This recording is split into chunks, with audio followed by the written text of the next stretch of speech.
नमस्कार दोस्तों।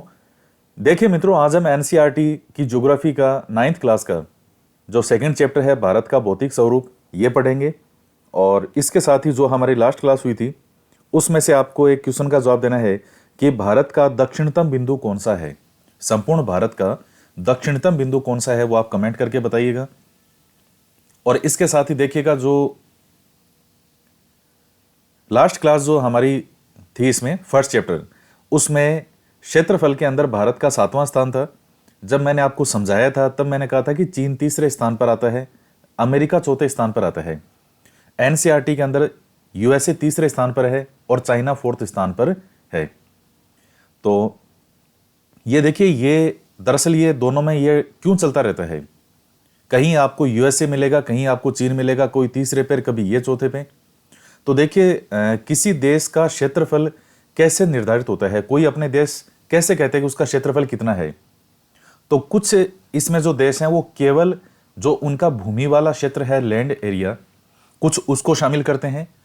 कुछ देश जो हैं वो लैंड एरिया के साथ साथ जो कोस्टल एरिया होता है, यानी तट वाला जो क्षेत्र होता है, तटीय क्षेत्र, और इस तटीय क्षेत्र के साथ में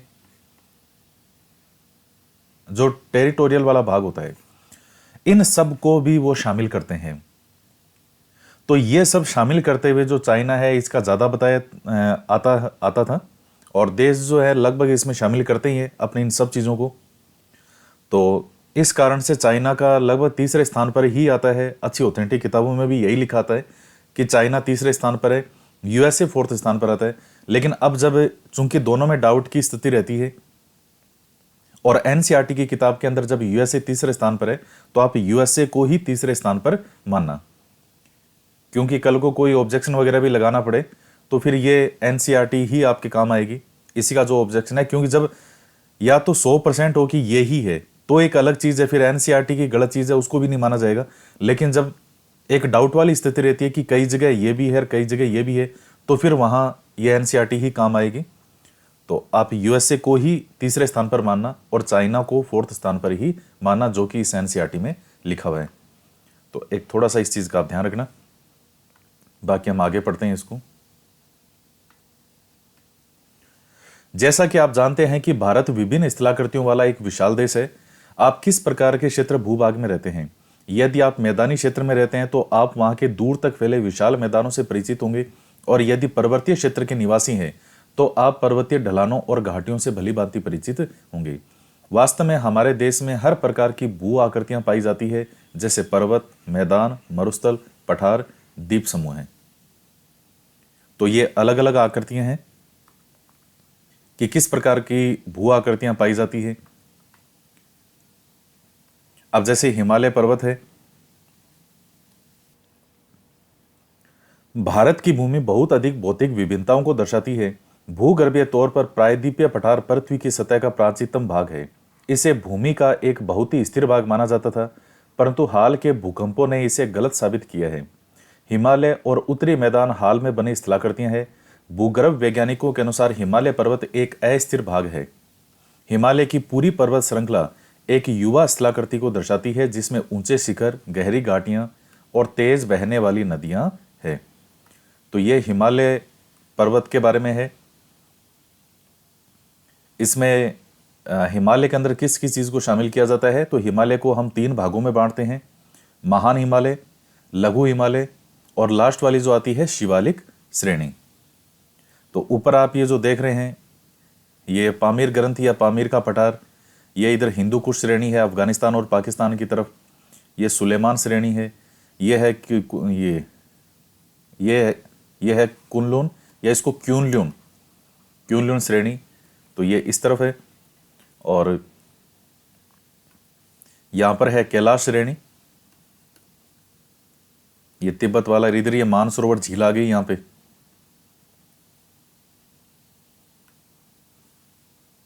तो अभी और आएगा आगे ये।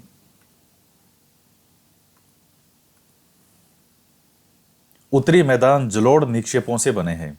जलोढ़ निक्षेपों का मतलब होता है, निक्षेप का मतलब होता है इकट्ठा होना, जलोढ़ का मतलब होता है जल के द्वारा जो बहा करके और जो भी पदार्थ लाए जाते हैं, बालू, मिट्टी, चट्टाने, कंकर, पत्थर, सब उनसे मिला करके प्रायद्वीपीय पठार आग्नेय और रूपांतरित शैलों वाली कम ऊंची पहाड़ियां और चौड़ी घाटियों से बना है।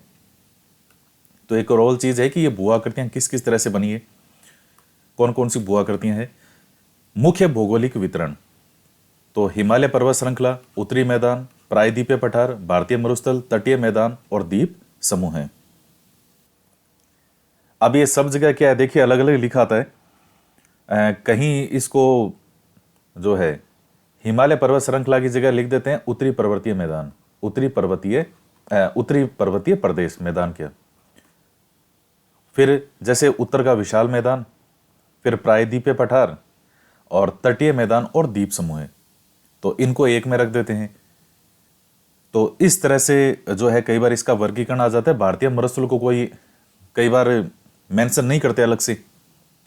जब प्रायद्वीपीय पठार वगैरह पढ़ते हैं तो आप उसी के अंदर एक पढ़ लेते हैं कि इस तरफ ये भारत का मरुस्थल भी है, थार का मरुस्थल।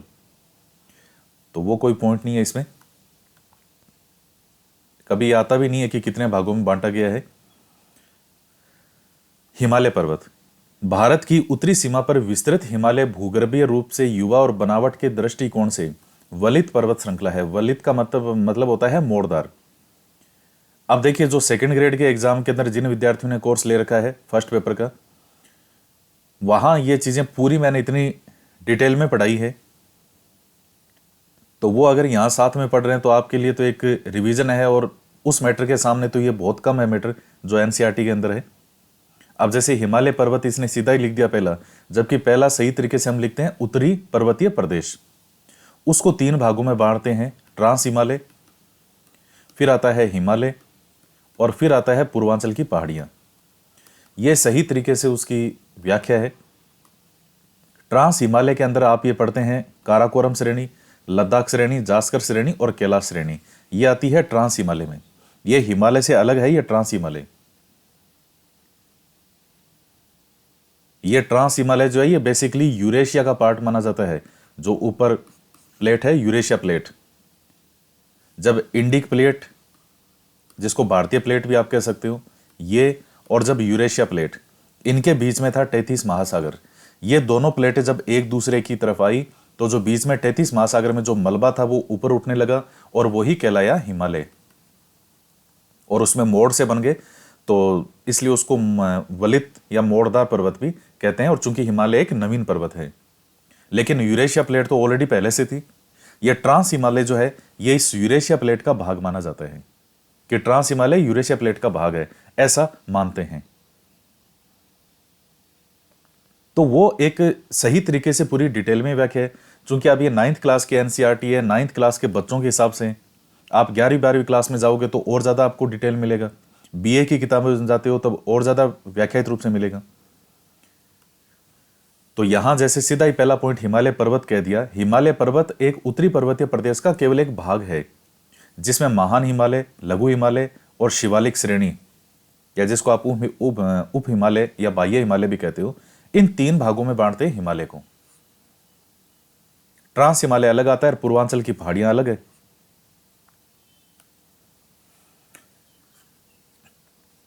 भारत की उत्तरी सीमा पर विस्तृत हिमालय भूगर्भीय रूप से युवा और बनावट के दृष्टिकोण से वलित पर्वत श्रृंखला है। ये पर्वत श्रृंखलाएं पश्चिम पूर्व दिशा में सिंधु से लेकर के ब्रह्मपुत्र तक फैली है। ये बेसिकली हिमालय के बारे में ही है ये चीज, सिंधु से लेकर के ब्रह्मपुत्र तक। हिमालय विश्व की सबसे ऊंची पर्वत श्रेणी है और एक अत्यधिक असम अवरोधों में से एक है। अब इसमें देखिए एक वर्ड आया है, असम अवरोधों में से एक है। तो विश्व की सबसे ऊंची पर्वत श्रेणी तो है ही है, अत्यधिक असम अवरोधों में से एक है। ये जब हिंदी ट्रांसलेट होता है तब ये इस तरह के वर्ड आते हैं। अवरोध को तो इंग्लिश में कहते हैं बैरियर। असम जो वर्ड यहां यूज किया गया है, इसको इंग्लिश में हम यहां कहेंगे रगड़, RUGGET। तो जिसका मतलब होता है ऊंचा नीचा या उबड़ खाबड़। तो अब उसी में से ट्रांसलेट हुआ होगा तो एक वर्ड आ गया होगा असम अवरोध, असम। तो इसको इंग्लिश में कहते हैं रगड़ बैरियर। तो एक जैसा नहीं है ना हिमालय। आप जैसे देखते हैं कि ऊपर नीचे कहीं जो चोटी है आपको कहीं कैसी मिलेगी, कहीं कोई ऊंची है, कहीं नीची है, कहीं ऊपर स्थान पर। हिमालय कोई बिल्कुल ऐसे जैसे यूं होकर के ऐसे सपाट तो नहीं है यूं, आप देखते हैं इस प्रकार से चोटियां हैं हिमालय की, तो पूरा वलित पर्वत है, पूरा मोड़दार है, उबड़ खाबड़ है, कहीं ऊंचा नीचा है, कहीं ऊपर है, कहीं नीचे है, कहीं कम है, कहीं ज्यादा है। तो इस तरीके की जो भू आकृति है उसी को ही हम कहते हैं असम अवरोध, रगड़ बैरियर। ये 2400 किलोमीटर की लंबाई में फैले एक अर्धवर्त का निर्माण करते हैं। इसकी चौड़ाई कश्मीर में 400 किलोमीटर और अरुणाचल में 150 किलोमीटर है। पश्चिमी भाग की अपेक्षा पूर्वी भाग की ऊंचाई में अधिक विविधता पाई जाती है।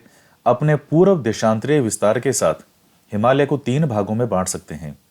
इन श्रृंखलाओं के बीच बहुत अधिक संख्या में घाटियां पाई जाती है। सबसे उत्तरी भाग में, अब ये देखिए घाटियां कैसे पाई जाती है, इसी रगड़ बैरियर के कारण। कहीं ऊंचा, कहीं नीचा है, कहीं कैसा है। तो ये ऊंचा नीचा है, ये आप कहो असम अवरोध है, इसीलिए तो घाटियां पाई जाएगी इनमें। 2 स्थानों के मध्य जो गहरा स्थान होता है उसी को घाटियां कहते हैं। सबसे उत्तरी भाग में स्थित श्रृंखला को महान या आंतरिक हिमालय या हिमाद्री कहते हैं। यह सबसे अधिक सतत श्रृंखला है जिसमें 6000 मीटर की औसत ऊंचाई वाले सर्वाधिक ऊंचे शिखर हैं। यह जानकारियां बहुत महत्वपूर्ण है। यह बेसिकली देखिए सिर्फ हिमालय पर्वत के बारे में बता रहे हैं। तो ये इंफॉर्मेशन सारी बिल्कुल सटीक और सही इंफॉर्मेशन है। हिमालय के कुछ ऊंचे शिखर, माउंट एवरेस्ट जो कि नेपाल में है 8848, कंचनजंगा भारत जो सिक्किम और उस तरफ है, ये नेपाल की तरफ, तो भारत में आएगा, सिक्किम में 8598, मकालू नेपाल में, धौलागिरी नेपाल में 8481, 8172, और नंगा पर्वत जो है यह भारत में 8126, अन्नपूर्णा नेपाल में 8078, नंदा देवी भारत में 7817, कामेट भारत में 7756, नामचा बरवा भारत 7756 और गुरला मंदाता नेपाल में 7728।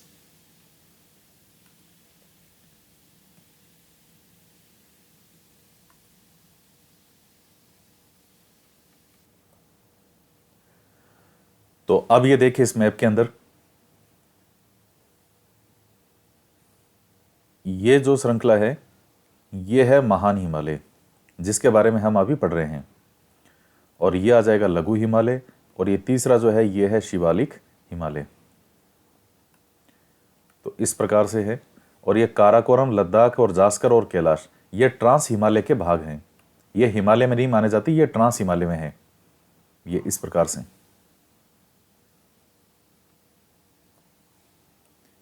और ये मानसरोवर झील में यहां से इसके पास से ये सांगपो नदी कौन सी है, ब्रह्मपुत्री है। और यहां से फिर ये सिंधु नदी है, यही मानसरोवर झील के पास से। तो लद्दाख और जास्कर जो है इनके बीच में बहती है सिंधु नदी। इस प्रकार से बीच में से बहते हुए यूं आएगी, ये यूं ऐसे यूं। तो लद्दाख और जास्कर के बीच में सिंधु नदी बह करके जाती है और नंगा पर्वत को काटते हुए जो है इधर पाकिस्तान की तरफ चली जाती है। बाकी ये पर्वत चोटियां हैं, धौलागिरी, अन्नपूर्णा, मकालू, ये एवरेस्ट, ये सब आप देखिए कहाँ है, नेपाल में है। और ये कामेट, ये नंदा देवीर, ये आपको इधर उत्तराखंड में इधर मिलेंगे। ये शिपकिला दर्रा है हिमाचल की तरफ, जो नदी आती है सतलज,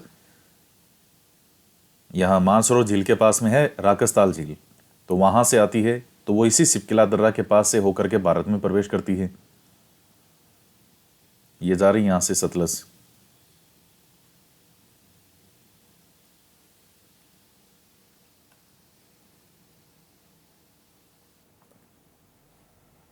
महान हिमालय के वलय की प्रकृति असममित है। हिमालय के इस भाग का क्रोड ग्रेनाइट का बना है। तो क्रोड जो है वो ग्रेनाइट से बना हुआ है, और यह श्रृंखला हमेशा बर्फ से ढकी रहती है। इससे बहुत सी हिमानियों का प्रवाह होता है। तो यहाँ से कई नदियाँ जो है, सभी महत्वपूर्ण नदियाँ आप देखेंगे, ये गंगा, यमुना, ये नदियाँ मेनली जो है कहाँ से निकलती है, इसी हिमालय से। हिमाद्री के दक्षिण में स्थित श्रृंखला सबसे अधिक असम है। एम हिमाचल या निम्न हिमालय के नाम से जानी जाती है। तो सबसे अधिक असम है का मतलब यहां वही है रगड, यानी उबड़ खाबड़, ऊंची नीची। और हिमाचल या निम्न हिमालय के नाम से जानते हैं। इन श्रृंखलाओं का निर्माण मुख्यतः अत्यधिक समपीड़ित या परिवर्तित सेलों से हुआ है। इनकी ऊंचाई 3700 मीटर से 4500 मीटर के बीच तथा औसत चौड़ाई 50 किलोमीटर है। जबकि पीर पंजाल श्रृंखला सबसे लंबी और सबसे महत्वपूर्ण है। धौलाधर और महाभारत श्रृंखलाएं भी महत्वपूर्ण है। इसी श्रृंखला में कश्मीर की घाटी और हिमाचल के कांगड़ा और कुल्लू की घाटियां स्थित है। इस क्षेत्र को पहाड़ी नगरों के लिए जाना जाता है। एटलस में मसूरी, नैनीताल, रानीखेत इनकी स्थिति देखें। तो ये जो है ये किसके बारे में है? लघु हिमालय, या जिसको आप निम्न हिमालय कहो चाहे हिमाचल कहो, तो ये सब एक ही नाम है।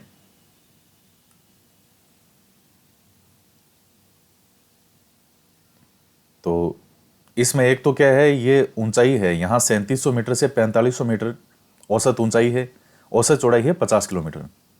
और ये पीर पंजाल, धौलाधर, महाभारत, ये सब जो है एक इसमें नाग टिब्बा और आती है। ये सब के सब जो हैं ये किसके भाग हैं? इसी के भाग हैं। किसके?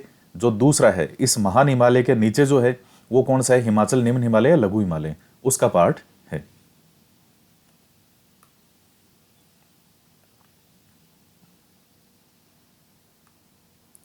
हिमालय की सबसे भारी श्रृंखला को शिवालिक कहा जाता है। इसकी चौड़ाई 10 से 50 किलोमीटर तथा ऊंचाई 900 से 1000 मीटर के बीच है। ये श्रृंखलाएं उत्तर में स्थित मुख्य हिमालय की श्रृंखलाओं से नदियों द्वारा लाई गई असंपीड़ित अवसादों से बनी है। ये घटिया बजरी और जलोढ़ की मोटी परत से ढकी हुई है। निम्न हिमाचल और शिवालिक के बीच में स्थित लंबवत घाटी को दून के नाम से जानते हैं। कुछ प्रसिद्ध दून है देहरादून, कोटली दून, पाटली दून। तो इसमें तीसरा जो है इसको शिवालिक को बाह्य हिमालय भी कहा जाता है या उप हिमालय भी कहते हैं। इसकी चौड़ाई कितनी है यहाँ पर? 10 से 50 किलोमीटर के मध्य, और औसत ऊंचाई है 900 से 1100 मीटर के बीच। और बाकी ये असंपीड़ित अवसादों से ये कोई इतना नहीं है।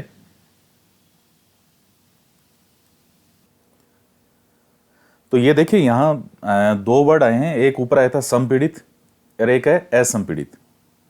तो यहां संपीड़ित का मतलब होता है जब कण पास पास आते हैं तो वो चीज क्या हो जाती है? कठोर। तो कणों का पास पास आने से एक जो कठोरता आती है, एक दृढ़ता आती है, उसी को संपीड़न कहा जाता है। और वही जब कण थोड़े दूर दूर होते हैं यानी थोड़े लूज हो जाते हैं तो उसे ही हम क्या कहते हैं? असंपीड़ित कहते हैं। तो इस तरह से इनका ये निर्माण हुआ है। अब देखिए ये मैप है, और ये ऊपर वाले तो आपने देख लिए थे, हिमालय वाले।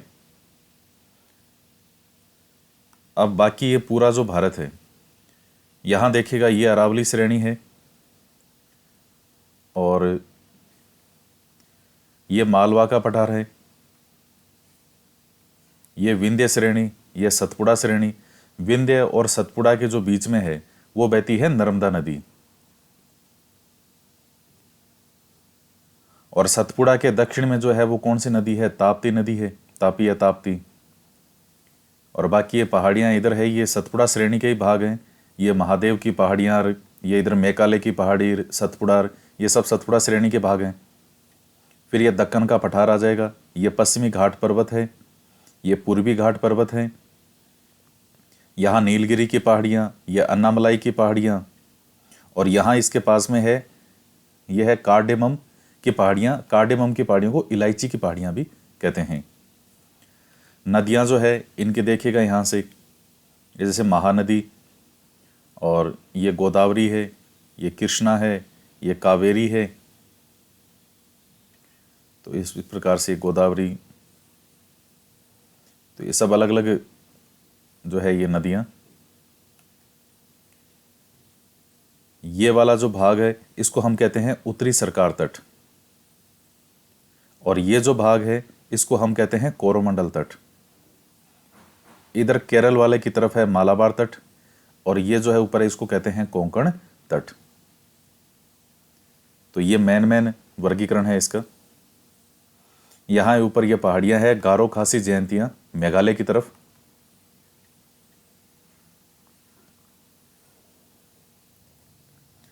और इधर जो है ये देखिए ये अंडमान निकोबार द्वीप समूह हो गया, और इस तरफ जो है ये लक्षद्वीप आ गया। तो ये पूरा अलग अलग विभाजन है। इतना खूबसूरत भारत है, दुनिया का सबसे सुंदर देश है।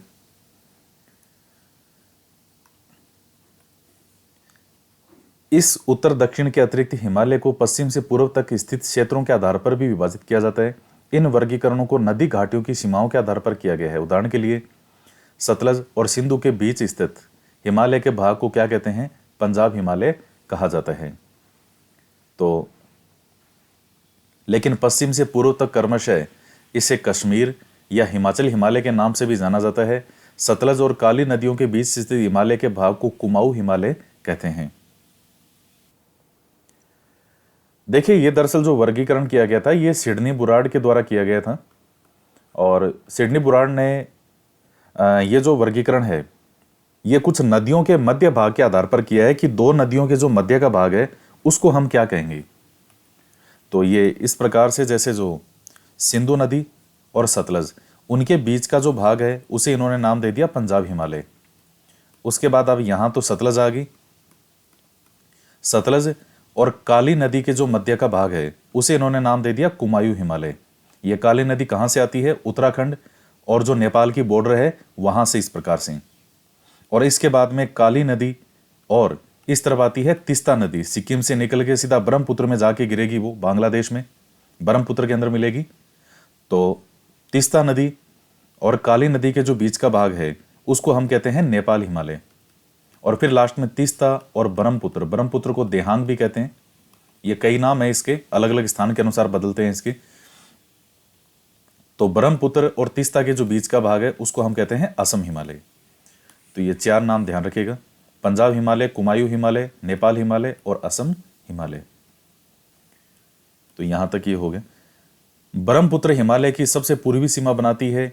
दिहांग जो है यानी ये ब्रह्मपुत्र महाखड गोर्ज के बाद हिमालय दक्षिण की ओर एक तीखा मोड़ बनाते हुए भारत की पूर्वी सीमा, महाखड का मतलब है जहां जोर से ये गिरती है तो एक खड्डे का निर्माण होता है। महाखड को ये गोर्ज भी कहा जाता है, गार्ज, साथ फैल जाता है।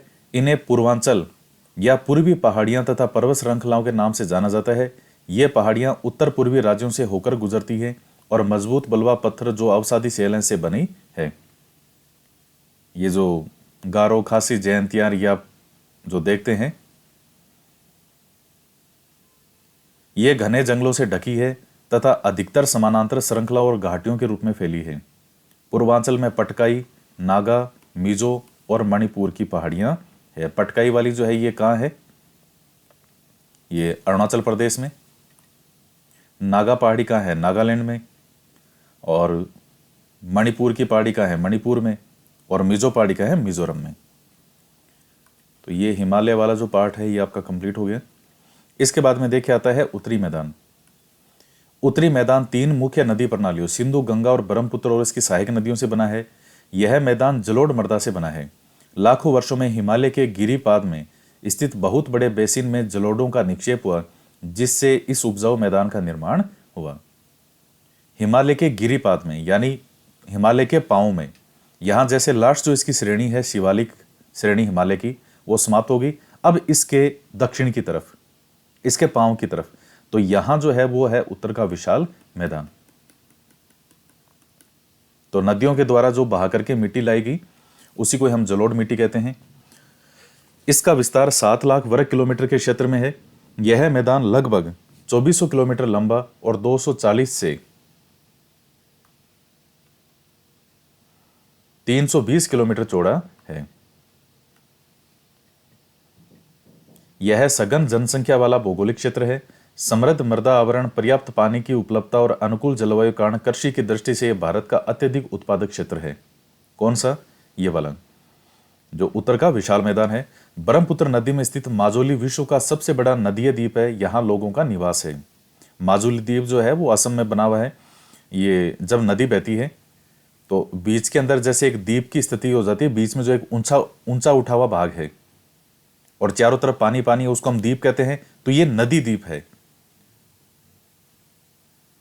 तो ये सबसे बड़ा नदी द्वीप है। हालांकि और भी द्वीप है यहाँ पे, लेकिन ये सबसे बड़ा नदी द्वीप है। उत्तरी पर्वतों से आने वाली नदियां निक्षेपण कार्य में लगी है। निक्षेपण का मतलब जमाव। नदी के निचले भागों में ढाल कम होने के कारण नदी की गति कम हो जाती है, जिसके परिणामस्वरूप नदीय द्वीपों का निर्माण होता है। नदियां अपने निचले भाग में गाद एकत्रित हो जाने के कारण वो जो साथ में जो सामान लाती है,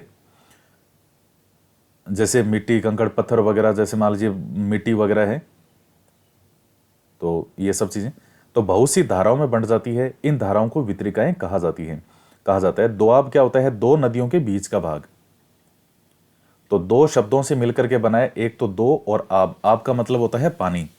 इसी प्रकार पंजाब भी दो शब्दों से मिलकर के बना है। पंच का अर्थ होता है पांच और आब का अर्थ होता है पानी।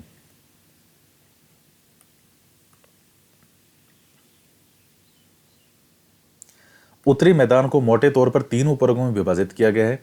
उत्तरी मैदान के पश्चिमी भाग को पंजाब का मैदान कहते हैं। सिंधु और इसकी सहायक नदियों के द्वारा बनाए गए इस मैदान का बहुत बड़ा भाग पाकिस्तान में स्थित है। सिंधु तथा इसकी सहायक नदियां झेलम, चिनाब, रावी, व्यास और सतलुज हिमालय से निकलती है। मैदान के इस भाग में दोआबों की संख्या बहुत अधिक है। गंगा के मैदान का विस्तार घग्गर और तीस्ता नदियों के बीच है। यह उत्तरी भारत के राज्यों हरियाणा, दिल्ली, यूपी, बिहार, झारखंड के कुछ भाग और पश्चिम बंगाल में फैला है। मैन आपके दिमाग में जब उत्तर का विशाल मैदान जब आप पढ़ते हो और आपके मस्तिष्क में जो एक छवि आती है वो यही गंगा के मैदान की ही आती है, क्योंकि यूपी बिहार वाला क्षेत्र ये आपके दिमाग में आता है, तो वही है गंगा का जो मैदान है। ब्रह्मपुत्र का मैदान इसके पश्चिम विशेषकर असम में स्थित है।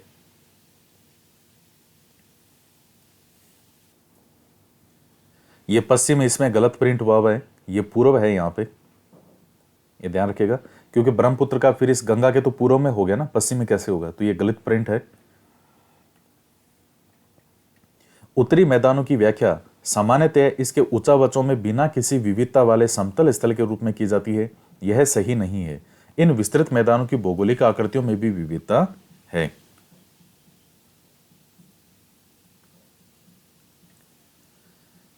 आकृतिक भिन्नता के आधार पर उत्तरी मैदानों को चार भागों में विभाजित किया जा सकता है। नदियां पर्वतों से नीचे उतरते समय शिवालिक की ढाल पर 8 से 16 किलोमीटर की चौड़ी पट्टी में गुटिका का निक्षेपण करती है।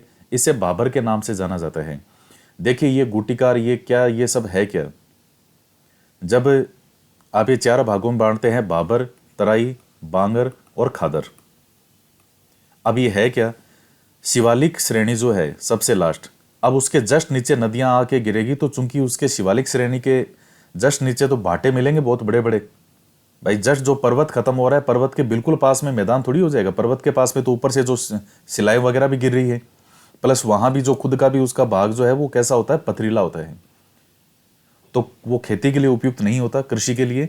और नदियां जो ऊपर से आ रही है हिमालय से बह करके, वो स्पष्ट रूप से वहां इतनी नजर भी नहीं आती। कौन से भाग में? इस भाबर वाले में। तो यहां से शिवालिक श्रेणी से नीचे जब नदियां वगैरह गिरेगी तो वो पत्थर इतने बड़े बड़े होते हैं कि वहां नदियां उन पत्थरों के नीचे से ही बह करके निकल जाती है।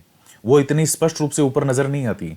और इसके और आगे जब आप चलोगे 8 से 16 किलोमीटर की चौड़ी पट्टी के बाद में, अब इसके और आगे आओगे तो फिर आपको मिलेगा तराई प्रदेश। यहां अब वो नदियां स्पष्ट रूप से ऊपर आपको दिखाई देने लगती है और यहां खेती भी हो सकती है। बांगर प्रदेश होता है जहां बाढ़ का पानी जो है वो नहीं पहुंचता, थोड़े ऊंचे उठे हुए भाग होते हैं और बहुत उपजाऊ होते हैं बांगर प्रदेश। खादर प्रदेश होते हैं जहां बार बार बाढ़ का पानी हर वर्ष पहुंचता है। पानी नदियों के द्वारा जो नया पानी लाया जाता है वो लगातार वहां तक फैलता रहता है, जाता रहता है। ये बाग ज्यादा ऊंचे उठे हुए नहीं होते साइड से, तो इसीलिए पानी फैल जाता है। बांगर बाग थोड़े ऊंचे उठे हुए होते हैं। तो पुराने जलोढ़ का मैदान बांगर और नई जलोढ़ का मैदान, जो नई मिट्टी बार बार लाई जाती है, उसको हम कहते हैं खादर का मैदान। अभी इतनी सी बात है। तो सभी सरिताएं इस भाबर पट्टी में विलुप्त हो जाती है। सरिताओं से मतलब नदियों से। इस पट्टी के दक्षिण में ये सरिताएं और नदियां पुनः निकल आती है। कहां? इस तराई प्रदेश में। यही मैंने आपको समझाया अभी। ये नम और दलदली क्षेत्र का निर्माण करती है। यह वन्य प्राणियों से भरा घने जंगलों का क्षेत्र था। बंटवारे के बाद पाकिस्तान से आए शरणार्थियों को कृषि योग्य भूमि उपलब्ध करवाने के लिए इस जंगल को काटा गया। इस क्षेत्र के दूधवा राष्ट्रीय पार्क की स्थिति ज्ञात कीजिए। अब ये ज्ञात करना आप। उत्तरी मैदान का सबसे विशालतम भाग पुराने जलोढ़ से बना है। वे नदियों के पहाड़ वाले मैदान के ऊपर स्थित है तथा वेदिका जैसी आकृति प्रदर्शित करते हैं। इस भाग को बांगर के नाम से जाना जाता है। बांगर या बांगर कहते हैं, बांगर लिखते हैं इसको मेनली। इस क्षेत्र की मृदा में चूनेदार निक्षेप पाए जाते हैं जिसे स्थानीय भाषा में कंकड़ कहा जाता है। बाढ़ वाले मैदानों में नए तथा युवा निक्षेपों को खादर कहा जाता है। इनका लगभग प्रत्येक वर्ष पुनर्निर्माण होता है, इसलिए ये उपजाऊ होते हैं, गहन खेती के लिए आदर्श होते हैं। तो ये हो गए चारों। अब आता है प्रायद्वीपीय पठार। प्रायद्वीपीय पठार एक मेज की आकृति वाला स्थल है जो पुराने क्रिस्टलीय आग्नेय और रूपांतरित शैलों से बना है। यह गोंडवाना भूमि के टूटने और अपवाह के कारण बना था तथा यही कारण है कि यह प्राचीनतम भूभाग का एक हिस्सा है। तो गोंडवाना लैंड, ये मैंने आपको पहले भी चीज़ें यहाँ समझा दी है पिछली क्लास में। अंगारा लैंड, गोंडवाना लैंड, कैसे दोनों अलग होते हैं। फिर उत्तरी भाग को अंगारा लैंड, दक्षिण भाग को गोंडवाना लैंड। ये प्रायद्वीपीय पठार जो है ये इसी गोंडवाना लैंड का ही भाग है। तो अगर आपसे आप वैसे पूछे कि बताओ हिमालय प्राचीन है या गोंडवाना लैंड या प्रायद्वीपीय पठार प्राचीन है, आपसे पूछे कि हिमालय प्राचीन है, हिमालय पहले बना था या प्रायद्वीपीय पठार पहले से था, तो आप कहोगे साहब प्रायद्वीपीय पठार तो ऑलरेडी पहले से था। क्यों? क्योंकि ये गोंडवाना लैंड का ही भाग है और गोंडवाना लैंड तो पहले से ही वो स्थान तो स्थित था ना, वो जिसको हमने पेंजिया कहा था। ये बीच में से टूट गया। उत्तर का भाग अंगारा लैंड, दक्षिण का भाग गोंडवाना लैंड। फिर गोंडवाना लैंड भी कई भागों में विभाजित हो गया। उसमें एक बनी इंडिक प्लेट, ऊपर वाली एक इधर वाली प्लेट थी, उसको हमने कहा था, क्या कहा था? Eurasia plate. बीच में कौन सा सागर था? टेथी सागर। अब साइड का पानी कहीं तो आएगा ही जब ये बीच में से टूटेगा तो ये यहाँ पर आ गया। फिर यहाँ नदियों के द्वारा जो भी मलबा था जो बह करके आती थी वो इस टेथी सागर के अंदर मलबा इकट्ठा होता गया।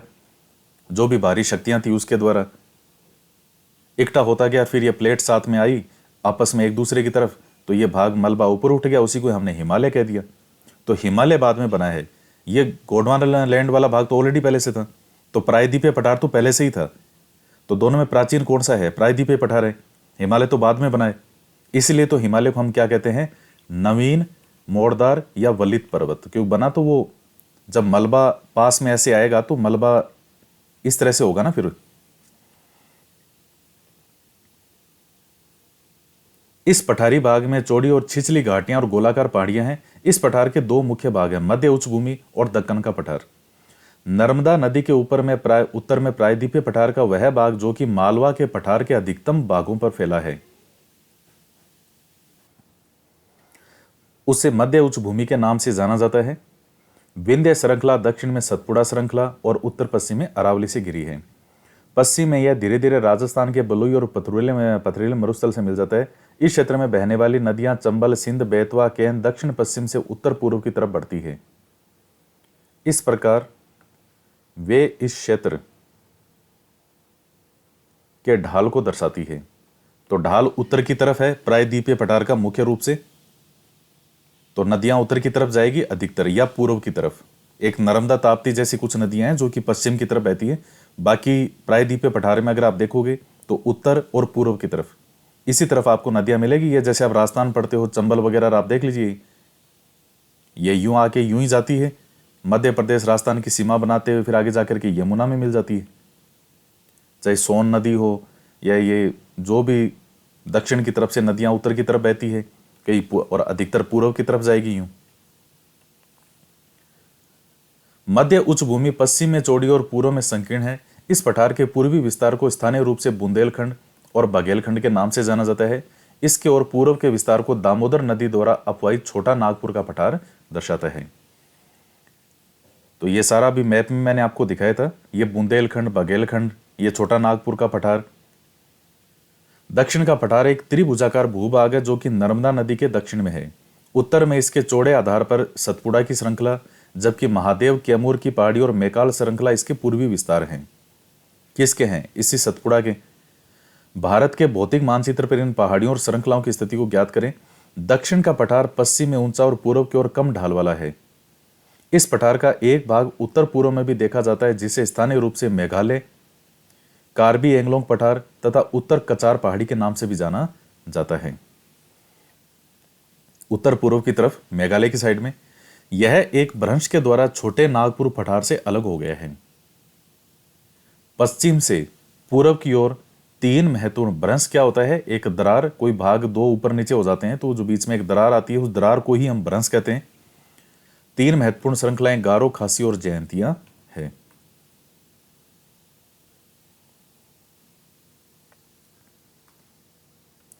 दक्षिण के पठार के पूर्वी और पश्चिमी सिरे पर क्रमशः पूर्वी और पश्चिमी घाट है। पश्चिमी घाट पश्चिमी तट के समानांतर है, वे सतत है तथा उनमें केवल दर्रों के द्वारा ही पार किया जा सकता है। भारत के भौतिक मानचित्र में थाल घाट, भोर घाट और पाल घाट की स्थिति ज्ञात करें। तो पश्चिमी घाट पूर्वी घाट की अपेक्षा ऊंचे हैं।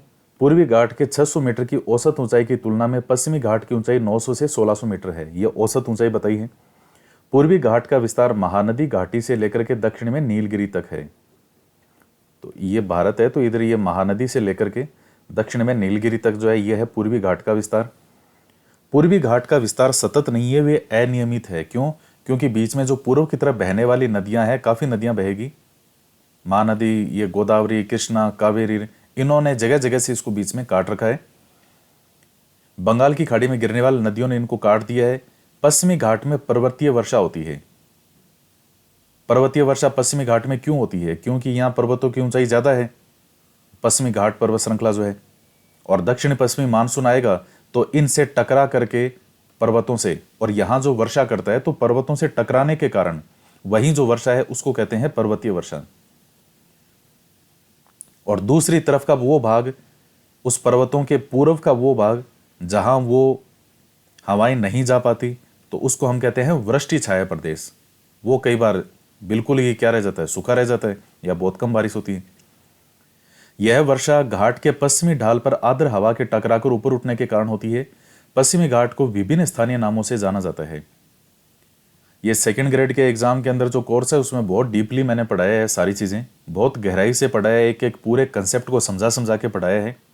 पर्वतीय वर्षा कहाँ होती है, चक्रवातीय वर्षा कहाँ है, किस स्थान पे पर्वतीय वर्षा होगी, कौन सा वृष्टि छाया प्रदेश है, कौन सा चक्रवातीय वर्षा वाला भाग है। बंगाल की खाड़ी में जो अधिकतर वर्षा है वो चक्रवातीय वर्षा कहलाती है, जो इधर होगी। ये गारो, खासी, जयंतिया, मासिंदराम, उधर जो वर्षा है वो उसी को हम कौन सी वर्षा कहते हैं, पर्वतीय वर्षा, क्योंकि वहां पर्वतों से टकरा के गिरने के कारण हवा जो है वहां वर्षा करेगी। पश्चिमी घाट की ऊंचाई उत्तर से दक्षिण की ओर बढ़ती जाती है, उत्तर से दक्षिण की ओर।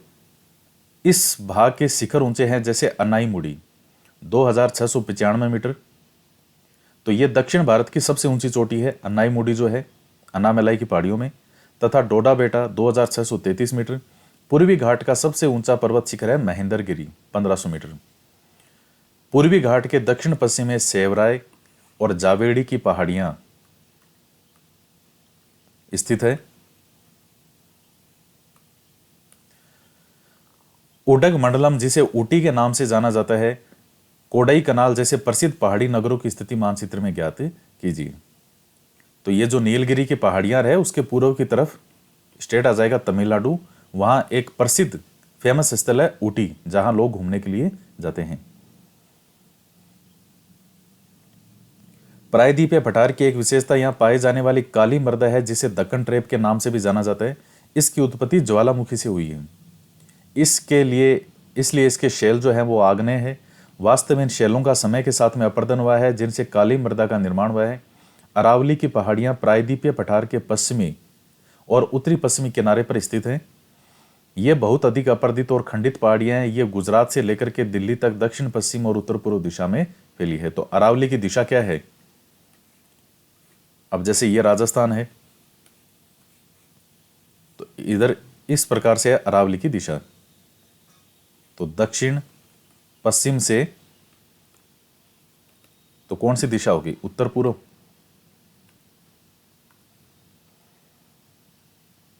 अब आता है भारतीय मरुस्थल।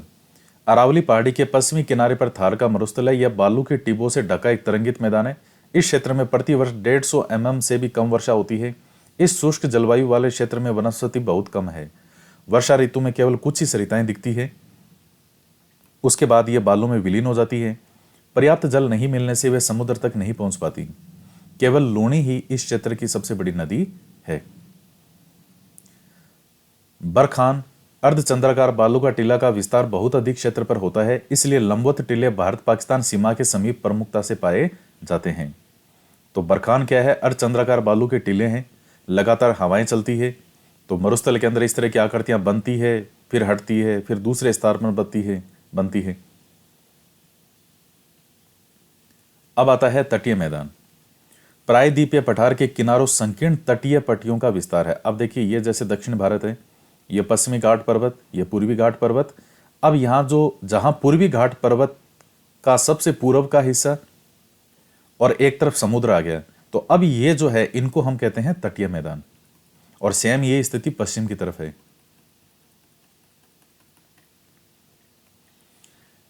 यह पश्चिम में अरब सागर से लेकर के पूर्व में बंगाल की खाड़ी तक विस्तृत है। पश्चिमी तट, पश्चिमी घाट और अरब सागर के बीच एक संकीर्ण मैदान है। यही मैंने आपको बताया अभी। पश्चिमी तट क्या है? पश्चिमी घाट पर्वत श्रृंखला पूरी, और एक तरफ अरब सागर। तो अब बीच में क्या है? तटीय मैदान। इस मैदान के 3 भाग हैं। तट के उत्तरी भाग को कोंकण तट, मध्य भाग को कन्नड़ का मैदान और दक्षिणी भाग को मालाबार तट कहा जाता है। मेनली इसमें क्या होता है कि जो दमन है, दमन से लेकर के और गोवा तक का जो बीच का भाग है उसको हम क्या कहते हैं? कोंकण तट कहते हैं। गोवा से लेकर के और कर्नाटक का दक्षिणतम एक भाग आता है मैंगलोर, इसके बीच का भाग कहलाता है कर्नाटक का मैदान या कन्नड़ का मैदान। और इस मैंगलोर से लेकर के और दक्षिण तक कन्याकुमारी तक का जो भाग है उसको हम कहते हैं मालाबार तट। और पूर्व की तरफ ये स्थिति है, उत्तरी भाग में इसको उत्तरी सरकार तट और दक्षिणी भाग की तरफ इसको कहते हैं कोरोमंडल तट। रीट में एक क्वेश्चन पक्का है, इसमें से हमेशा पूछा जाता है। बड़ी नदियां महानदी, गोदावरी, कृष्णा, कावेरी इस तट पर विशाल डेल्टा का निर्माण करती है। चिल्का झील पूर्वी तट पर स्थित एक महत्वपूर्ण भूलक्षण है। चिल्का झील जो है वो एक जो है लेगून झील का उदाहरण है, यानी समुद्र के द्वारा जो पानी कई बार अंदर तक आता रहता है तो वो एक झील का निर्माण हो जाता है, वही है चिल्का झील।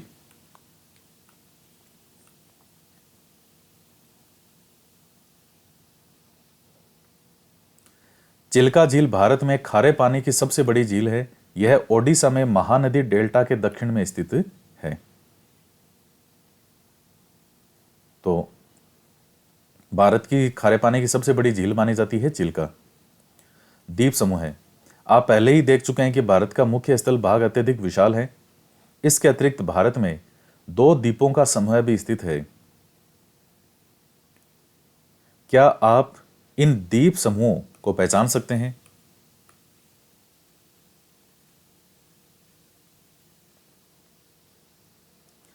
तो केरल के मालाबार तट के पास स्थित लक्षद्वीप की स्थिति को जानिए। ये केरल में जो मालाबार तट है, यहां है लक्षद्वीप।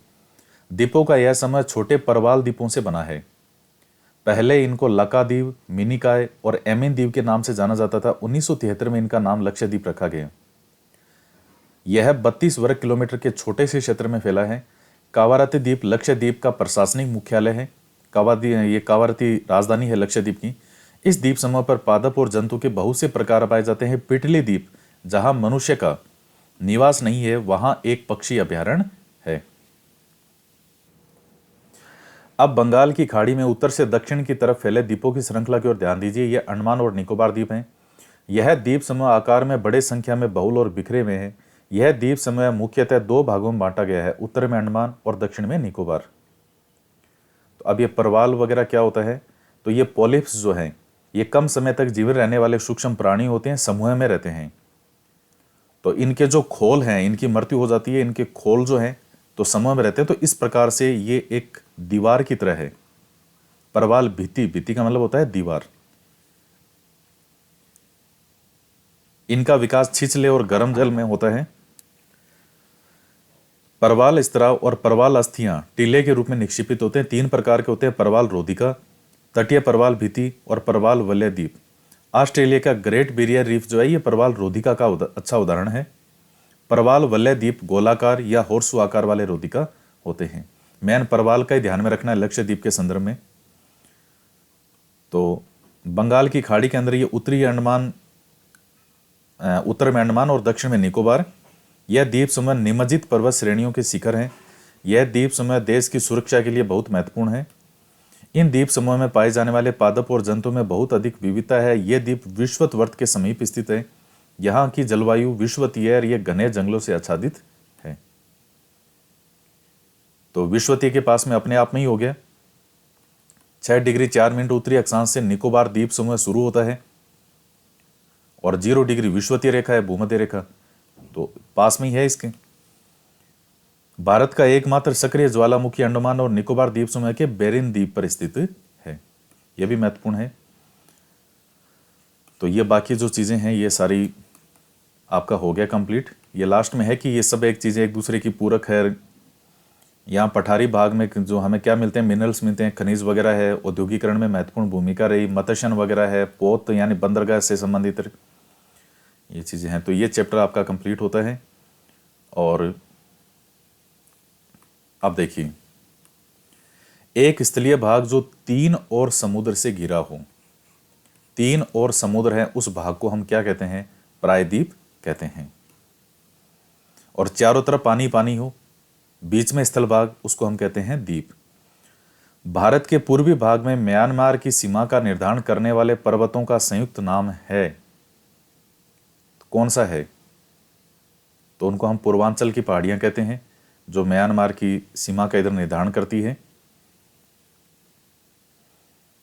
ये नागौर, ये जो नागा पहाड़ी, मणिपुर, मिजोर, ये जो आपने देखी थी सारी, पटकोई, ये गोवा के दक्षिण में स्थित पश्चिम तटीय पट्टी क्या कहलाती है? तो गोवा के दक्षिण में आपसे पूछ रहा है, तो गोवा के दक्षिण में जो पश्चिम तटीय पट्टी है उसको हम कहते हैं कन्नड़। ये वाला आ जाएगा कन्नड़ का मैदान। और सबसे जो लास्ट में है वो फिर कौन सा है? मालाबार। तो इसमें कन्नड़ है तो कन्नड़ ही आएगा। बाकी कोरोमंडल तट और उत्तरी सरकार तट, ये तो पूर्वी जो तट है उसके भाग हो गए। कोंकण तट जो है ये गोवा से ऊपर वाला है, तो सही उत्तर हो जाएगा कन्नड़ वाला। और पूर्वी घाट का जो सर्वोच्च शिखर है वो कौन सा है? महेंद्रगिरी, ये हो जाएगा। तो ये ध्यान रखिएगा, पूर्वी घाट का पूछ रहा है, ये भारत में स्थित कोई चोटी नहीं पूछ रहा है, ये पूर्वी घाट का पूछ रहा है, तो वो है महेंद्रगिरी पर्वत। तो ये वाला चैप्टर आपका कंप्लीट होता है। रीट के एग्जाम के लिए तो ये सफिशिएंट है। तो इस वीडियो के अंदर इतना ही। बाकी नेक्स्ट वीडियो के अंदर आगे और हम हमारा जो नेक्स्ट चैप्टर है वो शुरू करेंगे। तो मिलते हैं नेक्स्ट क्लास में। जय हिंद, जय भारत।